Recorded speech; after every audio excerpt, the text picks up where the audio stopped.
Stacy, is there any questions that needed to address that I was getting into? Because I wanted to basically break down the human body tier three, level three.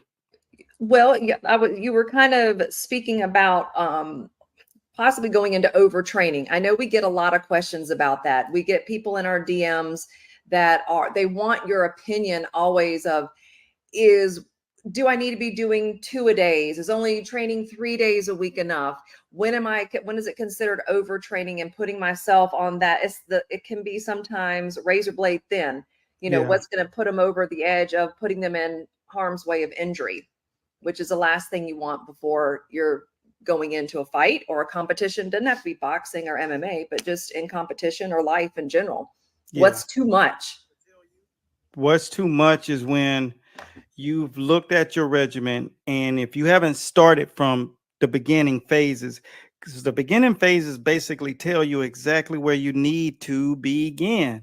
The beginning phases are set to first get the internal body connected to layer two, which is the ligaments and all of those things.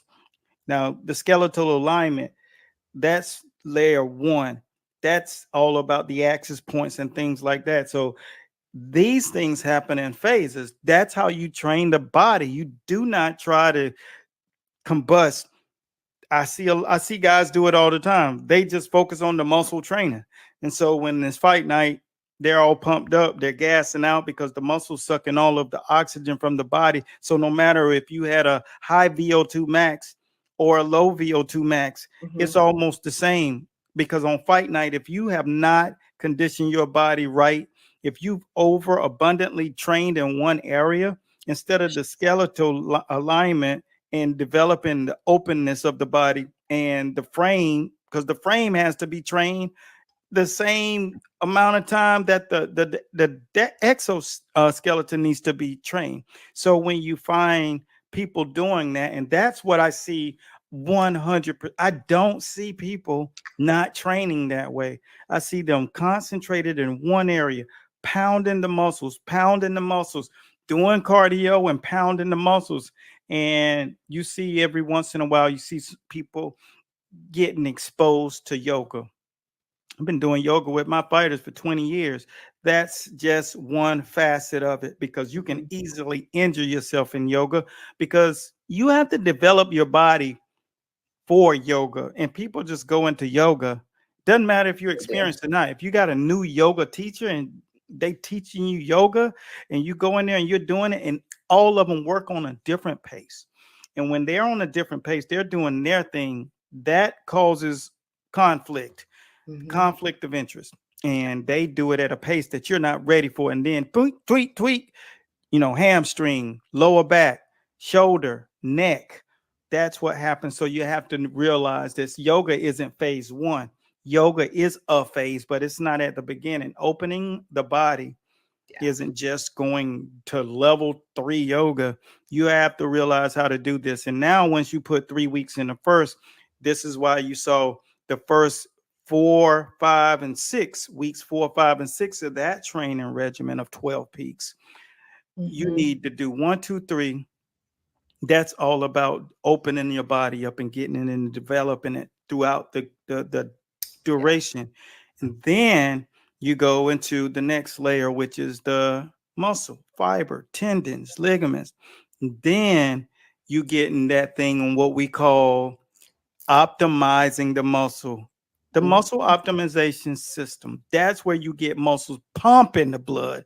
That's when you get the breathing techniques and the mechanics down, and you know how to channel all of that 42 to 48 liters of blood that you're pumping with that VO2 max. You're able to operate under all amounts of distress. It doesn't matter what someone brings. You stay calm under pressure because you're confident in not only just your physical well-being, but your ability to box in the pocket, in the ring, against the ropes. It doesn't matter. This is where you want to say that you're developing your body like the ultimate athlete. And so that's where we develop that program, Battle Ready. Battle Ready. That's exactly right.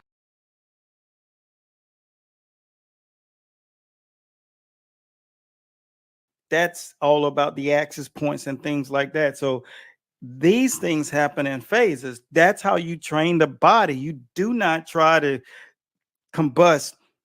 I see a Uh, word, you'll know it as flaccid. But what happens is atrophy, because when you get injured, like I've recently had an injury to my shoulder, it was developed. I nurtured it and built it into frozen shoulder. So what happens is the body from that point, if there's no activity, you suffer muscle atrophy, which is lack of strength in the muscle, not enough blood flow to keep the muscle active. And when you don't have an active muscle, what you'll find is that muscle starts to get this is the word I used a minute ago, flaccid, mhm. and it's limp.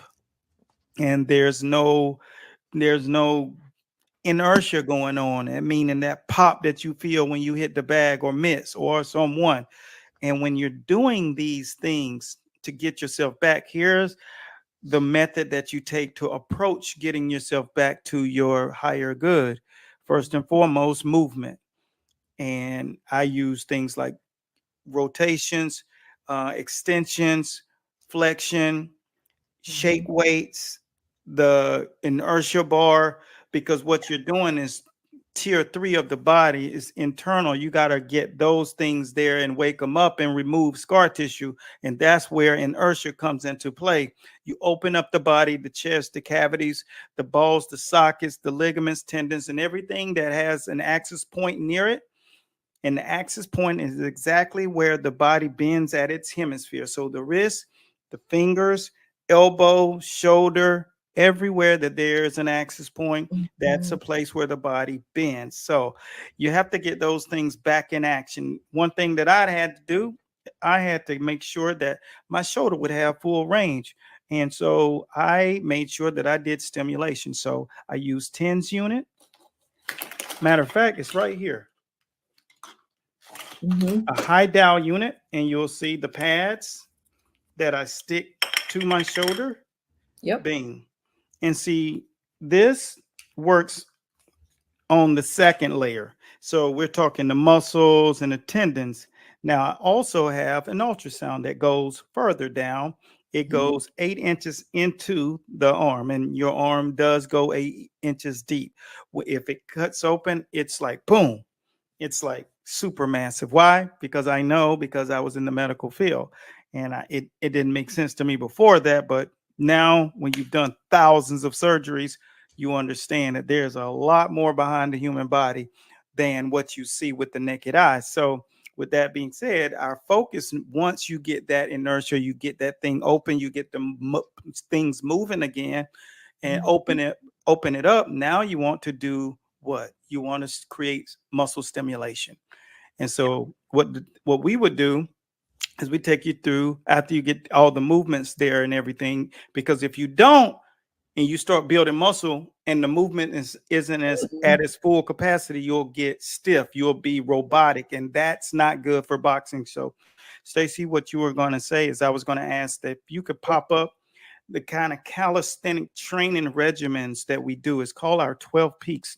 And this 12 peaks, Yeah, give me just a second. That was part. You just keep talking, keep doing your okay, but thing. the Yep. 12 peaks, what we do is we develop you over There you a go. total course of a camp, right? So that 12 peaks is a very, very powerful thing. That's good. And that, of course, you see it starting at week 4 Mhm. through 6. Well, weeks 1 through 4, there's a different purpose, a cause and effect. And Mhm. when you're doing that, your objective is now to first get the blood flowing to the muscle through the ligaments, tendons, and getting your body back to a place where it's not flaccid. So you'll start to feel a little tone in the first 4 weeks. You'll feel like you transform. You'll be a little more sore, because if you're So, suffering from muscle atrophy, the soreness is on an entirely different level. So, some of us have experienced that. And if you box, you definitely have gone home and had a hard time getting out of the bed or even sitting on the toilet seat. yeah. Because when Yeah, you're doing, going downstairs is a killer if you've done if you that got legwork. steps, going So, downstairs is an yeah. absolute beast, but going up the steps ain't that much of a pleasurable ride either. I'm No. telling you. So now you're in the first phase. So that first 3 weeks is all about getting yourself to a place where now you're feeling almost like you were pre-camp. So now from weeks 4 through 6, which is a little what you just saw, that weeks 4 through 6 is all about blood flow, increasing the blood flow, and then getting the muscles to react. This is where you'll find more quick twitchy development going on. This is where you'll start to increase your VO2, which is the amount of the amount of blood that flows from the heart to the muscle in a minute. So if the heart can pump 48, 42 liters of blood through the body from the heart to the muscles a minute, that means you're back up to speed. You're ready to go. And these measurements are real. If you're an athlete and you really want to know where you are, measure your VO2. Go get it measured. And this is what we did. We had 6 Olympic athletes, gold medal athletes, in one facility at one time, and you understood who was in shape and people who thought they were in shape. That's why it's so great to train with people who are elite, because when you train with a lot of people that are elite, like down here in Boxer in Miami, it's so much different. Everybody's on an entirely different mentality, mindset, because you see that person right next to you standing there, gold medal, gold medal, gold medal, gold medal, highest level of training. Matter of fact, Victor Conte was partners with their head trainer, Trevor Graham, who basically took these guys through a program that took them to an entirely different level, at the level of athleticism. When you're competing at the Olympic level, international, the best in the world, the most conditioned athletes, that is nothing to sneeze at. You get what I mean? When you're in the lights of a person that has that kind of knowledge and you're able to do it and utilize it, that's where you create separation. And so with the people who have access to that kind of training, you understand a little bit more about what's overdoing it and what's not underdoing it.